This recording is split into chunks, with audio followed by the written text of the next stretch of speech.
天瑞，告诉我，为什么你喜欢扮演吸血鬼猎人？在那个世界里，我是英雄，没有人看不起我，也没有人可以欺负我。你现在在哪里？好像是学校的附近。那你在做什么？在那里，我第一次追杀吸血鬼。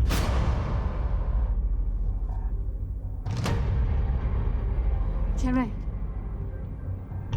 不要再找了，听我说。天瑞，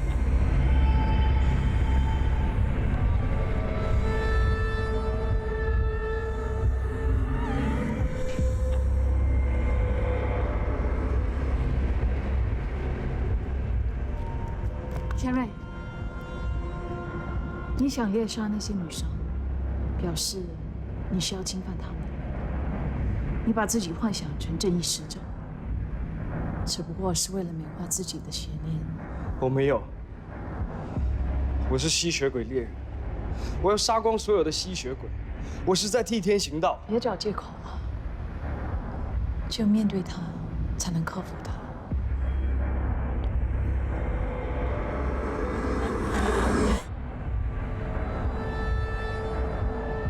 跟我一起离开这个地方。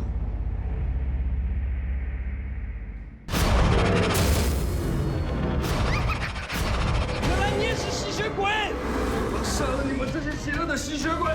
现在开始倒数，数到1，马上回来。3。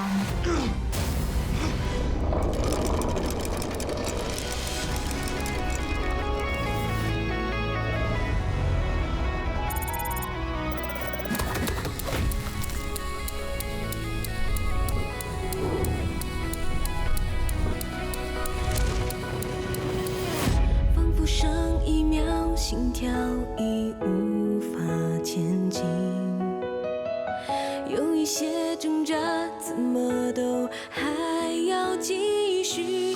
黑夜渐渐逼近，却不留痕迹，吞噬每个身影和每一寸回忆。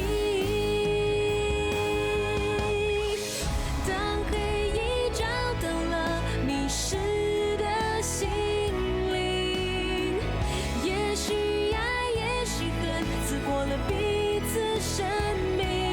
眼泪悄悄抗拒，却是那么透明，让人都看不清。但时间将揭晓所有谜底，揭开所有黑暗的心灵。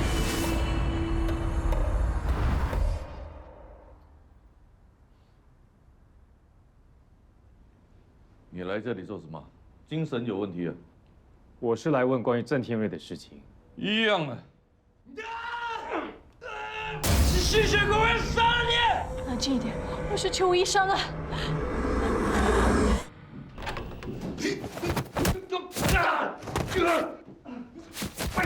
冷静点啊！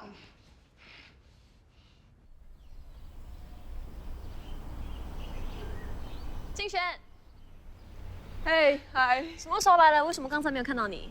座谈会开始我就在里面了。那你干嘛没有来找我？我看你忙进忙出，我不想打扰你。拜拜，拜拜。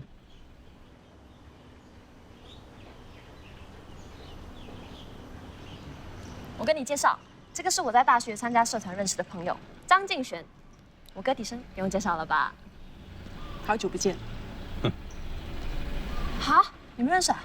我在大学工作的时候啊，已经见过张小姐了。哦，没想到你已经成为著名的小说家。没想到你们还有蛮缘分的嘛。不如这样吧，等我处理完一些事情，我们一起喝杯咖啡，坐下来慢慢聊。OK？ 等我一下啊。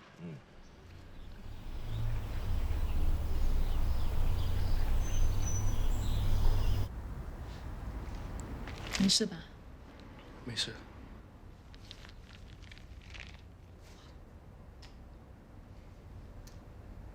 刚才那种情况，不管是谁看到，都会给他一拳的。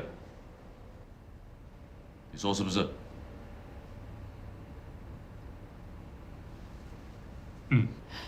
所以我没有必要向他道歉。总之，你出手打人是错的。邱医生，是我不好，该道歉的是我，对不起。刚才你是把催眠状态的情绪带回来，才会这么激动的。我没有怪你的。这3名女生你认识吧？不认识，看清楚一点，我真的不认识。他们发生什么事了？他们接二连三的失踪了。这位是谢安妮，不久前被杀了。你知道谢安妮是怎么死的吗？她是被人一刀刺中心脏而死的。但我怀疑有人把她当吸血鬼那样的杀了。你根本没有证据，凭什么质问他？谢安妮喜欢扮演吸血鬼，我们怀疑凶手将她掳走后，跟她一起玩角色扮演，最后凶手扮演吸血鬼猎人，将她杀了。你也喜欢扮演吸血鬼猎人，对不对？真的不是我，我已经很努力的改变自己了。 8月9号到11号之间你在哪里？做了什么？可不可以相信我？真的不是我。根本没有证据，凭什么把他当疑犯来审问？为什么你一直维护他？我们都没说他是疑犯。你先出去，给我们2个10分钟的时间。马上给我出去！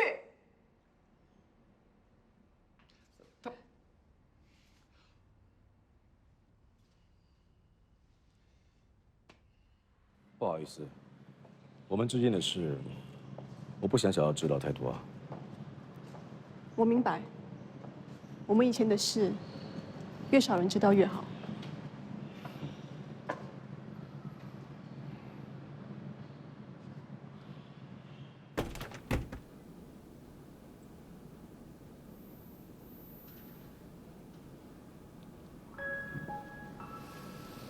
7年前，这里就是我工作的地方。时间过得真快啊！那段日子啊，让我储存了不少创作材料。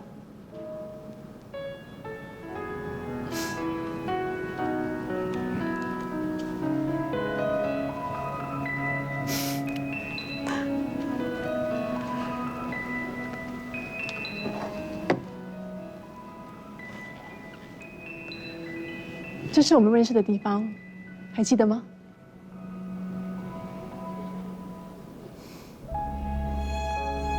哒哒哒哒哒哒哒哒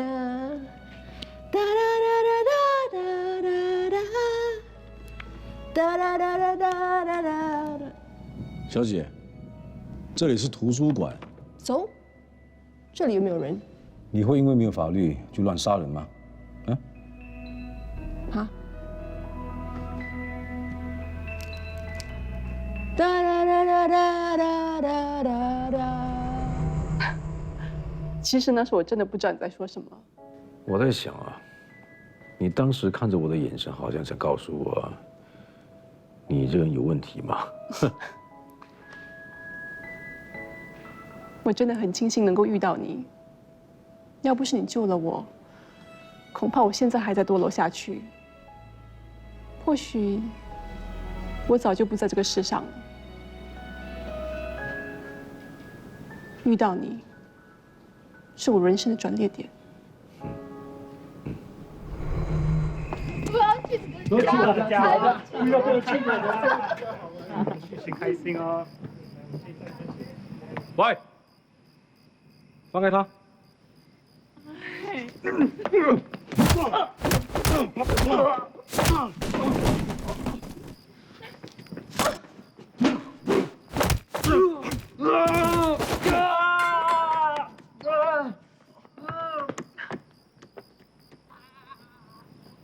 走。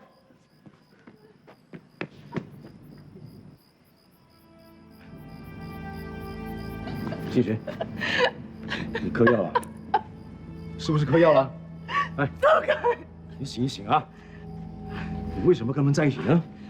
来，我跟你走开！我带你离开这里，来，走开啊！回家好不好？我跟你说。我跟他们上床，因为我要跟他拿药。我喜欢自甘堕落，不关你的事。我知道，你先跟我回家好不好？我先送你回去。放开我！来，不要管我！喂，静璇！放开我！静璇！放开我！静璇！放开我！放开我！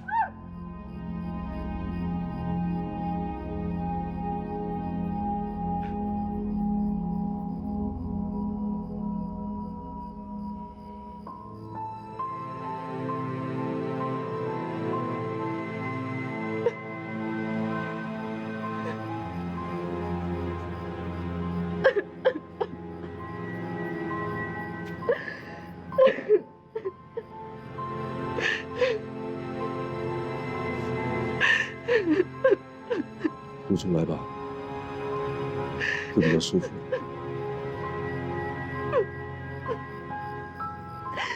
静璇，我们的人生有很多事情是不能做的，你要永远记住啊，不要因为任何情况、任何条件而出卖我们自己的尊严。你要永远记住啊。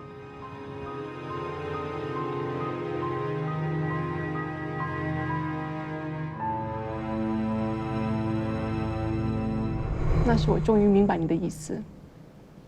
人应该有可为，有可不为。以前的事都已经过去了，不要去想了。现在我看到你成为一位这么成功的律师，我真的为你感到开心。那要谢谢你啊！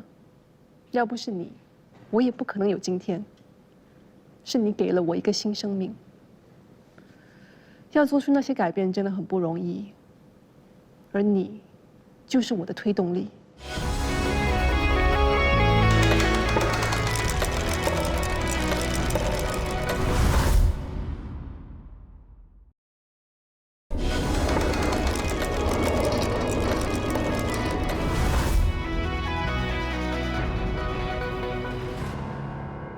刚才你在催眠状态里提到一个女生，她是谁？我也不知道她的名字，也算不上认识。可她是我第一个心动的人，也是我第一个伤害的人。自己竟然喜欢年纪幼小的女孩子。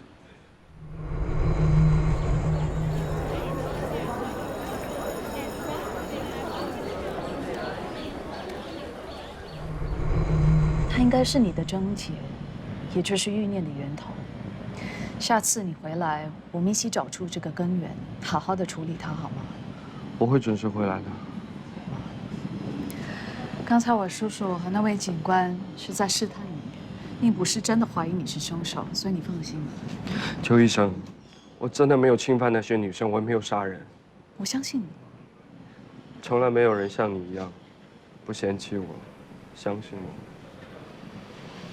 我答应你，一定会战胜邪恶，至少不会让你失望。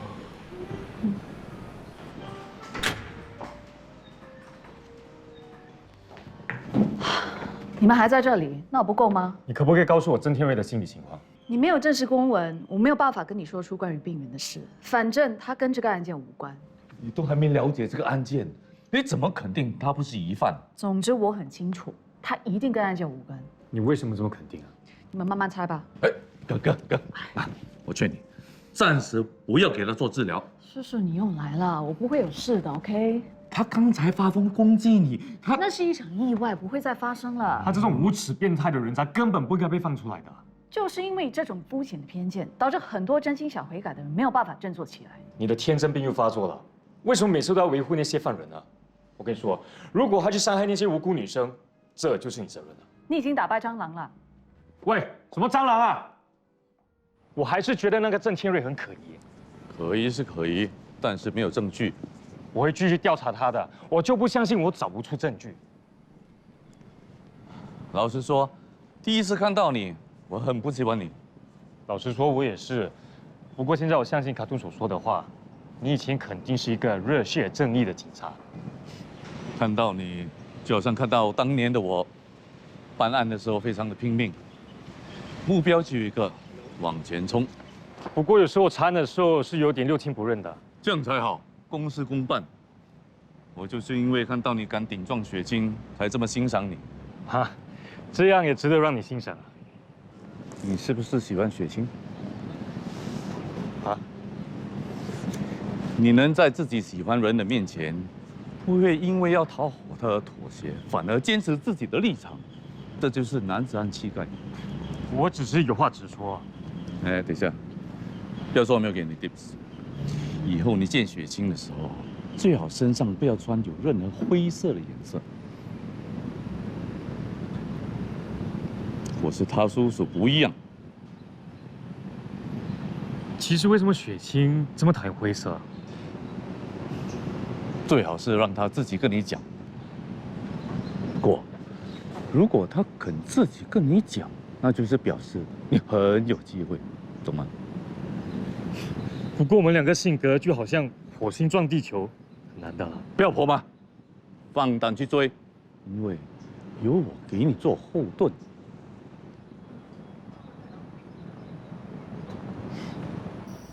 这里就是我的旧家，目前的屋主已经搬走了，他答应让我借用一下。就知道你约我出来有目的的。不好意思啊，需要你帮忙一下。说吧。我想你帮我投入一下凶手的心态，去了解他当时在想什么。我希望可以找到一些关于凶手的线索。不过从你的叙述里不大清楚整个案发过程，我应该没有什么把握啊。我记得的就只有这一段了。你还需要什么东西的帮忙？都是需要很多细节去了解整个案发过程，我才可以投入凶手心态。你不要把我当有超能力好吗？这样吧，既然我们已经来了，就试一下吧，好不好？来。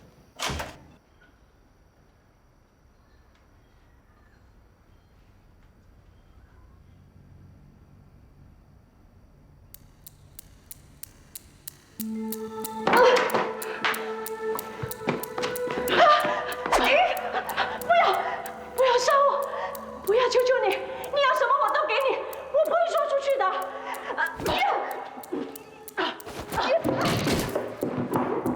你有杀我吗？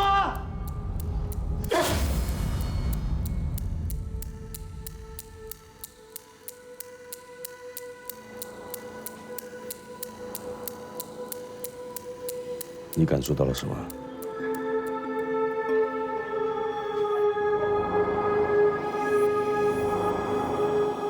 我感受到这个凶手很凶残，好像对着你母亲抱着一股怨气。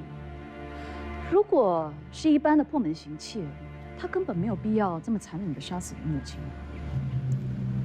或许他是一个心理不正常的劫匪。有两个可能性：第一，他是认识你母亲的；第二，你叙述的案发过程有出入，误导我的方向。怎么了？那天我回家的时候，我妈已经被杀了。其实我并没有看到凶手。所以你之前说的案发过程不是真实的？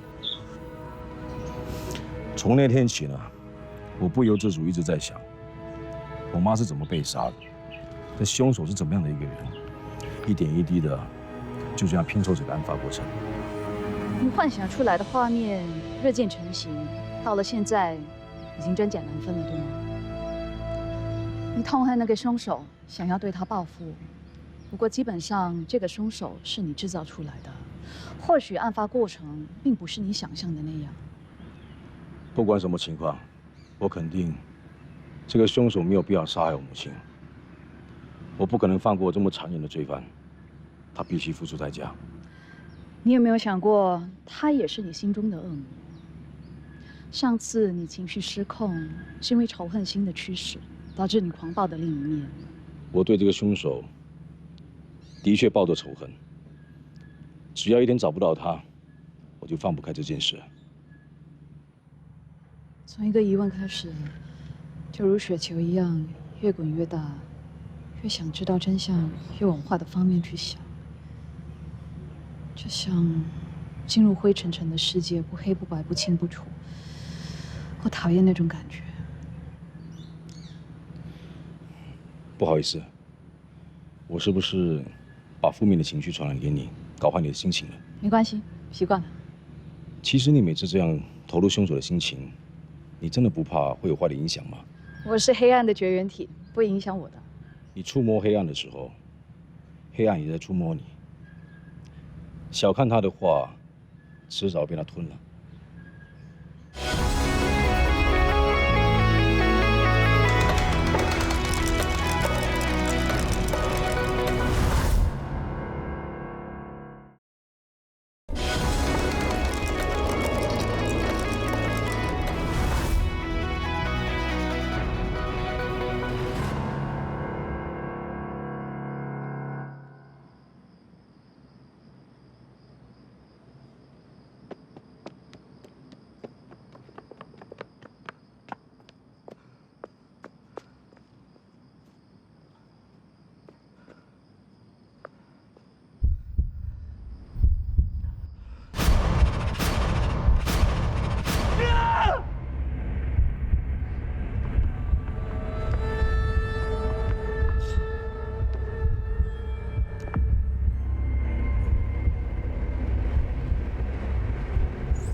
没事吧？脚很痛。应该是扭伤了。你站得起来吗？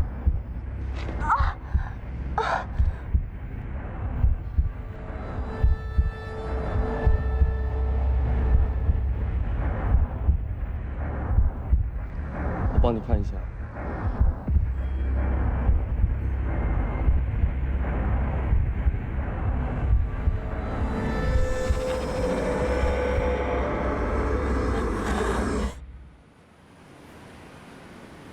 邱医生，我已经打电话了，可是我还是联络不上天瑞。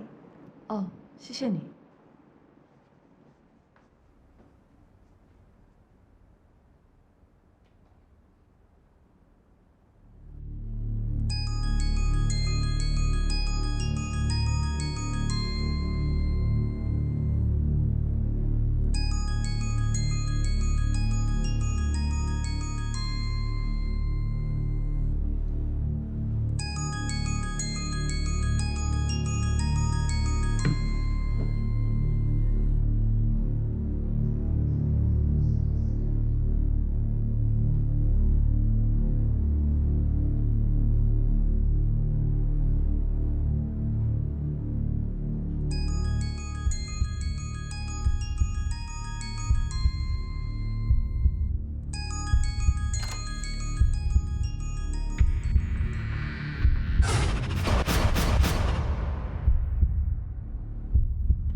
天瑞，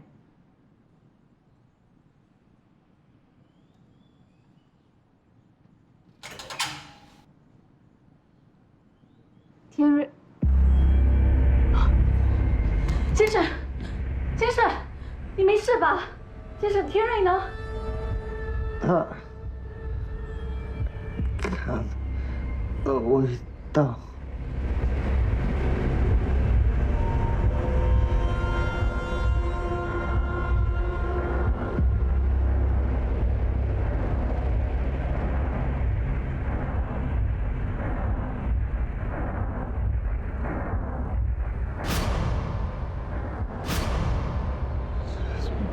不可能是他，不可能是他，一定是幻觉。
有没有天瑞的消息啊？郑天瑞失踪了，那个男人是谁呀？他怎么会出现在天瑞的家里呢？他叫黄志强，是郑天瑞的邻居。他女儿 Zina 昨天晚上失踪后一直没有下落，后来有人跟他说，在凌晨1点左右看到郑天瑞和 Zina 在一起。那黄志强听了之后就很火大，跑去找郑天瑞，问他女儿在哪里。没想到女儿真的在郑天瑞的房间里面。开门！开门了！开门了！有事吗？ Zina 在不在你这里？不在。走开！你 Zina， 你干嘛？你走开了 ！Zina， 快醒醒 ！Zina， 那个家伙对你做了什么？啊？爸爸，你救我！不要怕，不要哭，爸爸带你回家。走，我们回家。走。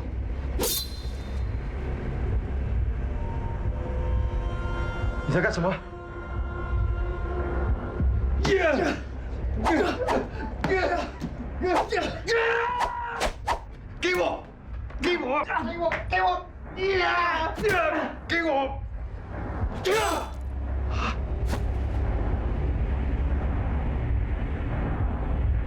后来黄志强被砍了一刀，只能眼睁睁的看着自己的女儿被郑天瑞带走。到现在为止，我们还找不到他们的下落。我相信天瑞不会去攻击他，这件事可能不是那么简单。事实证明，郑天瑞精神病复发，尤其伤害无辜的女生。我早就跟你说过了，郑天瑞这种人是很危险的，他随时都会伤害别人。我跟你说，你又不相信，现在证明了什么？证明我没有说错，对不对？你们只听单方面的说辞，可能事实不是这样呢。哎，你不要应声了，我是不会跟你追究责任的啊。去洗一下你的手帕，好脏哦。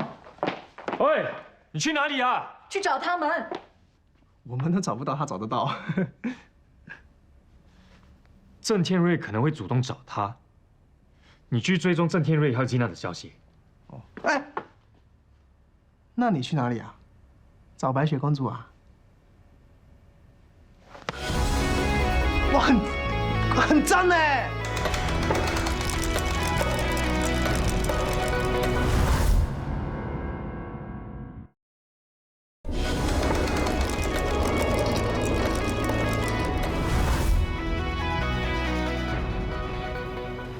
刚才那个男人是谁啊？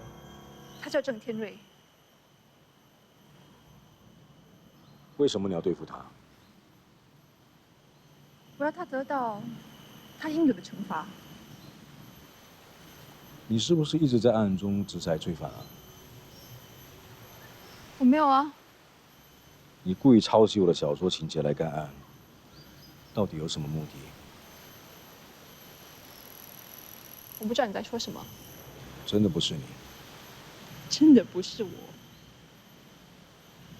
我倒想问你，你为什么会突然出现？你跟踪我吗？我想知道，你故意接近迪瑶是为了什么？没错，我跟迪瑶见面，就是为了想见你。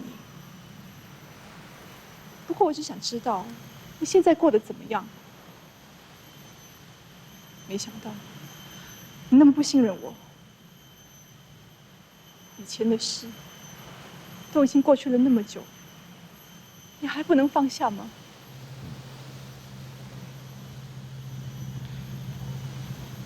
你还没告诉我，你为什么要对付那个男人？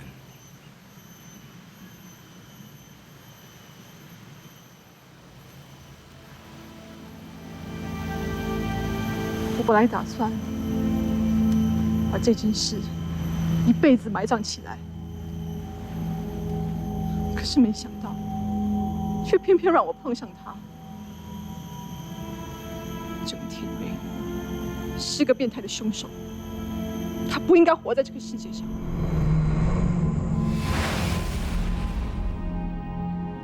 14岁那年，我到学校参加万圣节的舞会。那时，我在等朋友。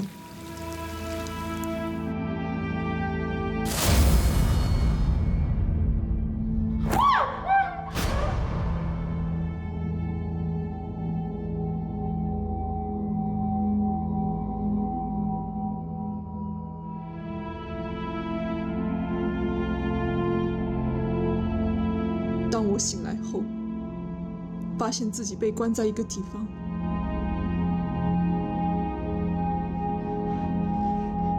你是谁？他到底是谁？救命！救命！不要害怕，我是不会伤害你的。不害了！你不要过来！你不要过来！你不要过来！啊！你不要过来！我求求你不要过来！啊！救命啊！啊！我求求你不要过来！不要过来！啊！我求求你不要过来！不要过来！这是我一生中过得最漫长、最痛苦的3天。我只希望他快点杀了我，结束这一切。可是没想到，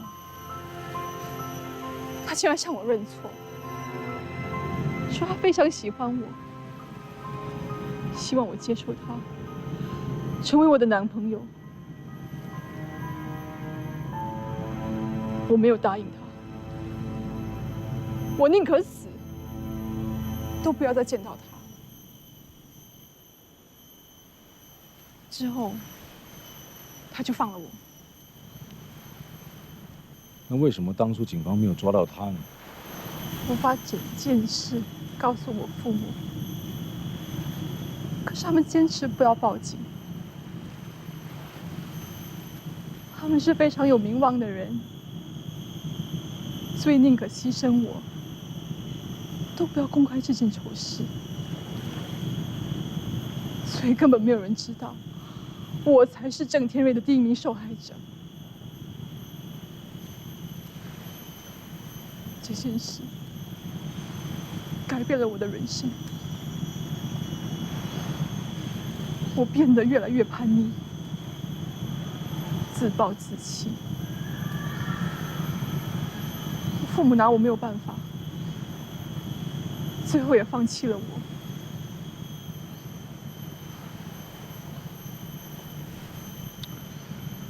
所以你当初这样伤害你自己，其实是为了伤害你父母。没错，我想对他们报复，可是他们完全无动于衷。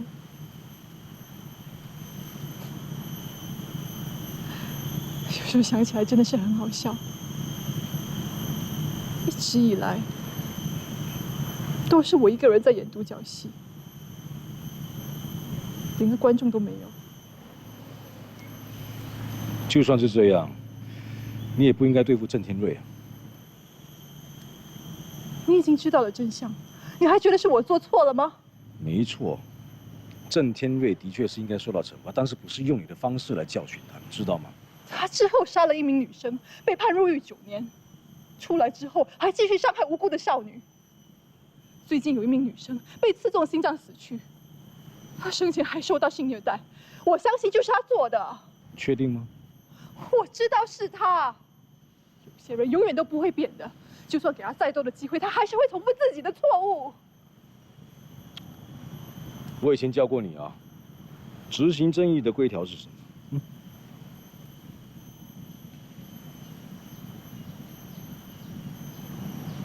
不伤害人命，不高调行事，不背叛伙伴，不留下证据，不私心报仇。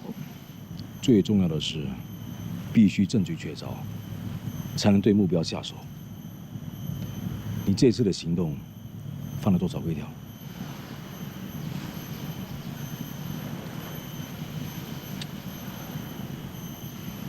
我们定下规条原因，就是因为想要跟那些罪犯区分开来。我希望你记住，我们是站在正义这一方，不要因为执行正义而让自己变成罪犯。可是换了你，你会怎么做？交给警方处理。不行，我不能让他逍遥法外。就算不是为了我，你应该制止他去伤害其他的女生啊。总之，你先答应我，不要私自行动去对付郑天瑞。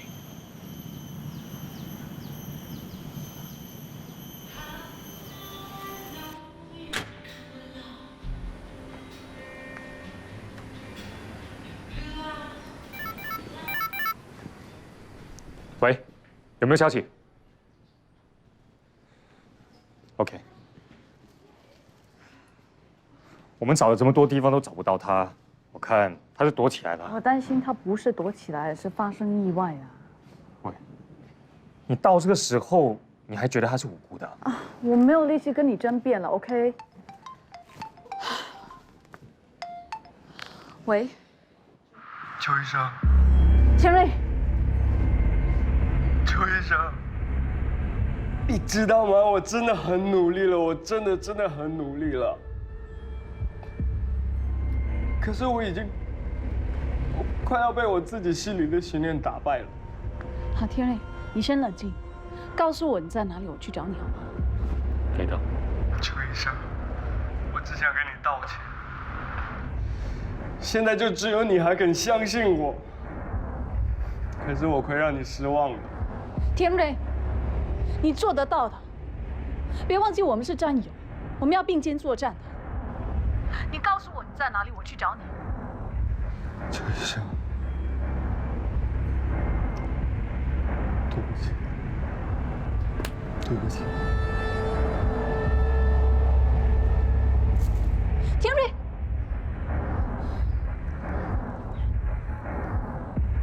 喂，卡顿，帮我追踪这个号码，马上。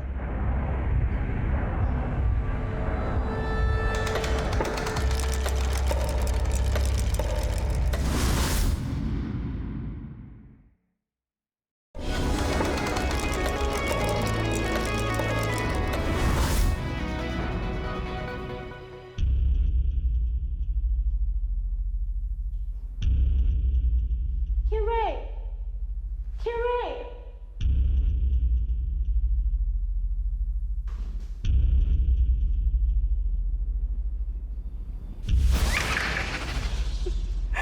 郑天瑞，你已经变弱了，不再是那个正义的英雄，你只能永远被人瞧不起，被人骂是无耻的变态。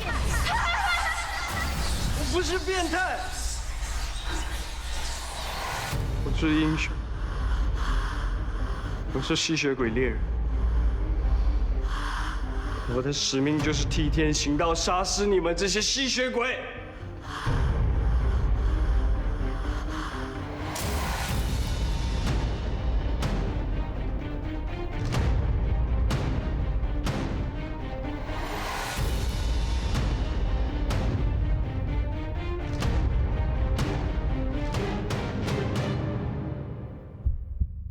郑天瑞，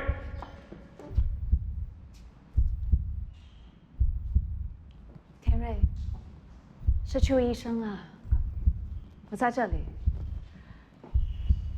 你的手怎么会受伤呢？可以让我看看你的伤口吗？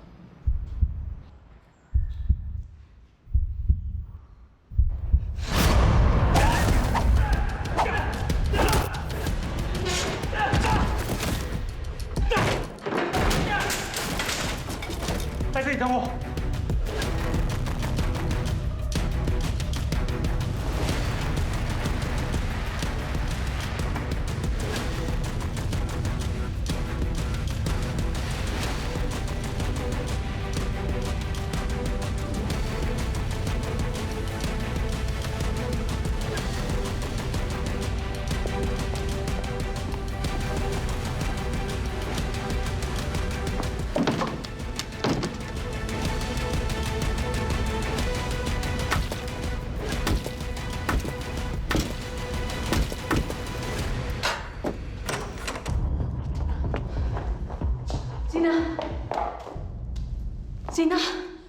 吉娜，醒醒啊！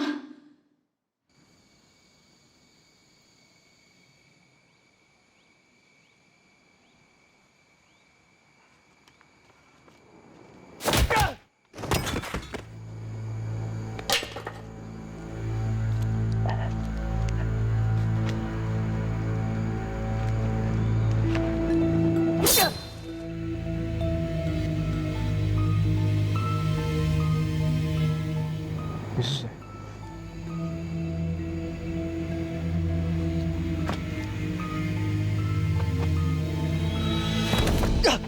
警察，不要动！把刀放下，马上投降！我叫你把枪放下，不要过来！你到底是谁？为什么要挟持他？你不要过来！他说他真的会杀了我的。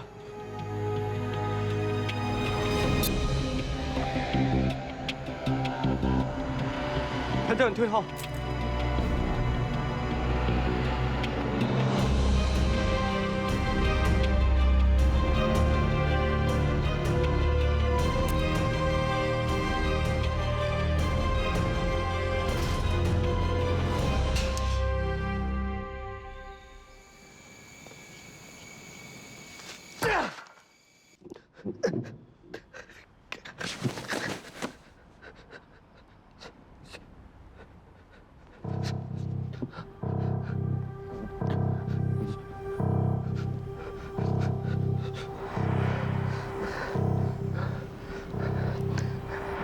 你到底想要干嘛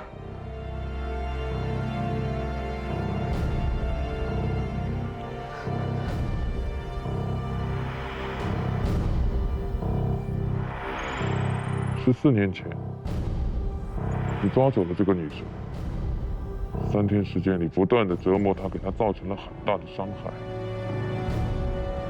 对不对？是。啊？是。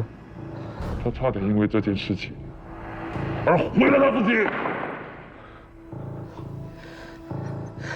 其实我是真心喜欢他，我没有想，我错了。如果你这个肮脏龌龊的东西，也配喜欢他？我真的知道是我错了，我已经很真心的在悔改。如果你根本就没有想悔改，不然你也不会抓走吉娜。吉娜是他自己，我一定会为那些被你伤害过的女生讨回公道的。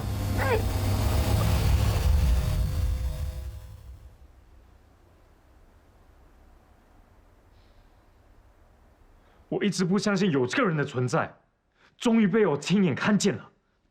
这个神秘人到底是谁啊？他为什么要绑走天瑞呢？我怎么知道啊？我从来没有试过有人从我眼前把犯人带走的。我一定要把这个神秘人抓起来。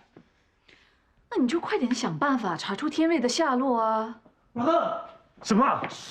老特，你快先看一下这个，30分钟前这段录影才刚刚上载到网上，现在就好像野火一样烧了起来，点击率已经超过8000多。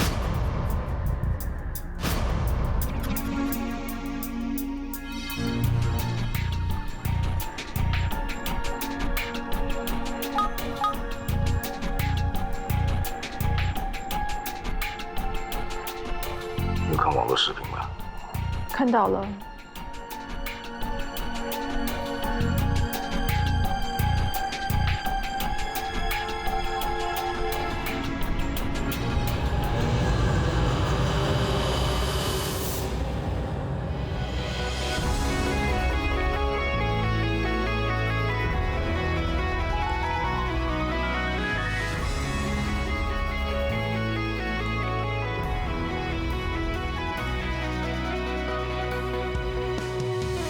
仿佛下一秒世界将碎成灰烬，破碎画面纠结着混乱的心情，黑夜渐渐逼近，却不留痕迹，吞噬每个身影和每一寸回忆。当黑夜找到了迷失的心灵，也许爱，也许恨，刺破了彼此生命，眼泪悄悄抗拒。